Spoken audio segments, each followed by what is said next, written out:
Dalaygon may ugmaw na mga mahan, yung dapit kabuntagon, dalaygon mga alas kanunay, takos ka pasalamatan, pasidunggan Lord, sa iyong kaayos, magtagos sa kanamo, dahil salamat Lord sa matahong kabuntagon, ngayon mo kaming gipukaw, labi na sa kinabuhi nila konseng, ngayon mo siyang giatagan sa lain na po ng katuigan, dahil salamat Lord, nga ikaw nagapanalangin kaniya, sulod sa 90 katuig, ikaw nagapanalangin, uban sa tibok panimalay, dahil salamat Lord, nga nini mga takaa, makahimo na usab kami sa pagpasalamat sa imong kaayos mong tagusa ka namo.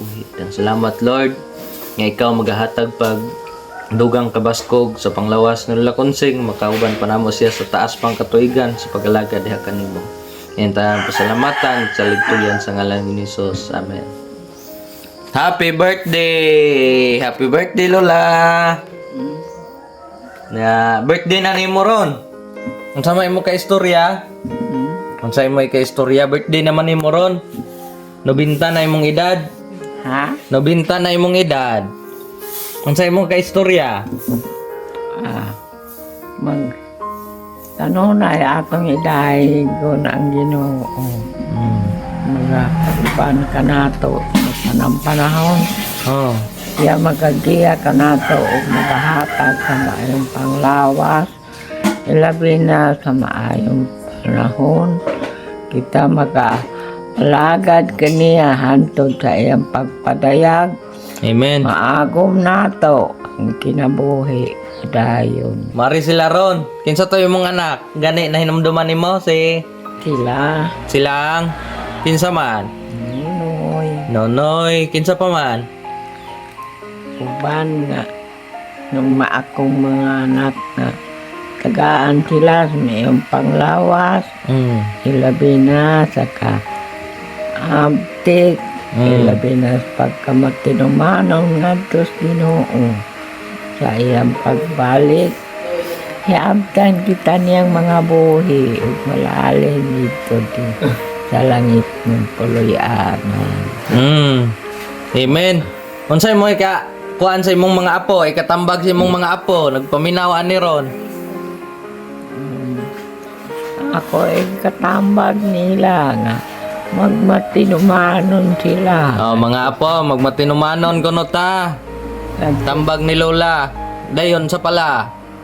Ginoo nga dili unta tamalimot sa pag-alagad. Oh, di ta malimot sa pag-alagad ko no. Ato na ibutang sa tong nauna gyud mga tambag ni Lola. Unsa pagid la? Kay arong sabtan jud nila la. Aw namo di ay. Dili kita mag paluya-luya. Oh, dili paluya-luya, kadungog ta ato ha. Igo kita ani. Unsa pa jud la? Kanunay maghilumdum tas Ginoo. Kanunay atong ialagad ang atong lawas atos Ginoo. Kita magpaluya-luya kundi mahimo ang tatang magmatinumanon kanunay. Dili ta malimot dito kaniya sa mga pagtuo nga atong nahuptan. Alagad atong batunan. Sa pag-alagad ngadto kaniya dili ta malimot nga siya anaa kanato o kita anaa kaniya magmatinumanon mag-inalagaron. Dili unta ta malimot sa pag-alagad ngadto kaniya. Kita malimot ngadto sa Ginoo. Amen. Kita malimot. Atong magbalantay. Atong magbalantay sa atong kinabuhi. Dili ta malimot. Di nato kalimtan ang Ginoo. Di kita malimot sa Ginoo. Kay kung kinsa ang nagalagad niya, katagan jud taas nga katuigan sama ni Lola Consing So, laygon kayo ang Ginoo lano iyagi kang giatagan sa taas ng katuigan, nakakita pa kasi imong mga apostohod ug unsa pa na diha apos kumingking. Saya na kang 90 ka tuig. So, mo gini atong panag-ingnan si Lola. Sakto gito iyahang gipang istorya. Igo gid ta ato, wala exempted nato ato ha. tagalagad magwala mo to'y pahinomdom ni lola nato nga mag-alagad yun nga matinumanon.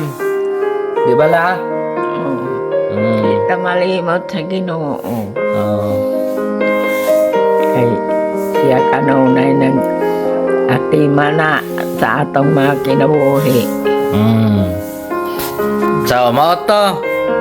So, happy birthday Lola Consing. Happy 90th birthday. So, mga apo, mga anak.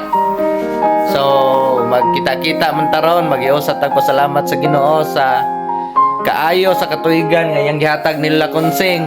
Imagine 90 years. Kita atin ani nanganaw-kanaw pa. Pero sa gingon pa ni Lola, pag matinumanon tas pag-alagad gihatagan tag taas nga katuigan. Lano? Okay. Happy na kay Lola siyang birthday, oh. Kaya magkita kita na sa Lola siyang mga anak o mga apo karon. Okay, bye. Bye-bye la. Bye. Bye. Kanunay ato lagi. Dili ta malimot sa Ginoo.